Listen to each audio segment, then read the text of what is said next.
The so-called big counter-offensive of the Ukrainian army has lasted for more than 2 weeks, and now everyone has seen that the current counter-offensive of the Ukrainian army has not achieved the brilliant record of the Ukrainian army's Kharkov counter-offensive last year. In an interview with reporters, President Zelensky admitted that the progress of the counterattack was lower than expected. "Whatever you want, including putting pressure on us. We will all move forward in the field in the way we think is best." The reason why the Ukrainian army's counterattack was not smooth was due to the Russian army. The Russian army learned the lessons of last year's defeat in Kharkov, relying on a large number of defensive positions and air superiority to resist the Ukrainian counterattack. The Russian military is also learning from war, at least in defensive operations. Many Western military analysts have noticed the danger of the Russian army's carefully constructed defense line last year, a large number of fields, fire support points, and obstacles. And with the support of artillery groups and aviation, the Ukrainian army's attack groups were injured by the joint firepower of the Russian army's air and ground. It was difficult for the Ukrainian army to contain the Russian army's artillery and air force advantages.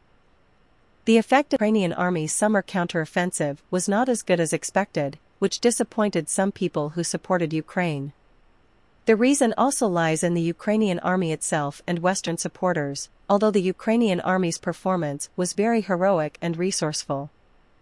First of all, in terms of campaign offensive means, it relied too much on Western Leopard tanks and other advanced armored vehicles to form armored groups to assault Russian positions. The introduction of Leopard 2 tanks has long been a commotion, and meetings were held to discuss whether to provide Leopard 2 and how to provide training. It has been noisy for several months. Of course, the Russian army will have been prepared for a long time. In order to defend against the Ukrainian army with Leopard 2 tanks as the main assault force, the Russian army also spent several months carefully building 3 lines of defense in the South Ukrainian area, specifically to deal with the big counterattack of the Ukrainian army. As the saying goes, attack the unprepared. At the beginning of the counteroffensive, the armored group of the Ukrainian army confronted the Russian defense line head-on, and assaulted the Russian defense line head-on. In particular, the Russian army has deployed anti-tank minefields in the 3-line defense. In the anti-tank minefields, no matter how advanced the tank is, its attack will be blocked or damaged. Although the Ukrainian army's assault was blocked and a certain amount of equipment was lost, this does not mean that the counterattack has failed, and even Russian President Vladimir Putin does not think so. When receiving graduates of Russian military colleges and universities, Putin said that the Ukrainian army has suffered losses on the southern front, but the Ukrainian army still has offensive potential. How can the Ukrainian army effectively crack and break the 3 lines of defense of the Russian army? First of all, they must correct the understanding of heavy assault equipment such as tanks and armored vehicles. At the beginning of the year, the Ukrainian army vigorously introduced heavy equipment such as Leopard 2 tanks.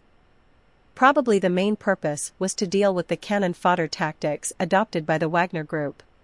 However, compared with the era of traditional warfare, the role of armored torrents in rapid assaults in today's AI era has been greatly reduced. In the early days of the Russian-Ukrainian War, the Russian army's armored group or armored torrents were defeated by Ukrainian javelins and drones. This is enough to prove that the separate assault role of heavy equipment such as tanks and armored vehicles is no longer as prominent as it used to be. In the face of minefields, anti-tank missiles, drones, helicopters, and other anti-armor means, tanks will also become very delicate. To attack the enemy's line of defense head-on, there must be air cover and artillery support to destroy the enemy's anti-tank forces, so that the tank armored group can take advantage of its rapid mobile assault, rapid impact, and rapid advance. Secondly, it is necessary to find out the weakness of the Russian defense line and hit it with one blow. The biggest weakness of the Russian defense line is its logistical support system and its fragility, which can easily be hit by long-range precision projection weapons such as the Ukrainian Storm Shadow and HIMARS. The logistics of the Russian army on the southern line of defense mainly relied on several roads and railways with poor road conditions. as well as the transportation hub of Melitopol.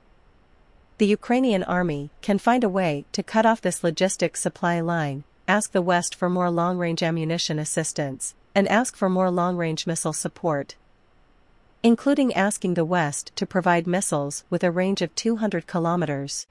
In this way, the Ukrainian army has sufficient ammunition to launch precise strikes, give full play to its own high-tech advantages, completely destroy Melitopol, and destroy the Russian army's logistics roads or railways and its bridges.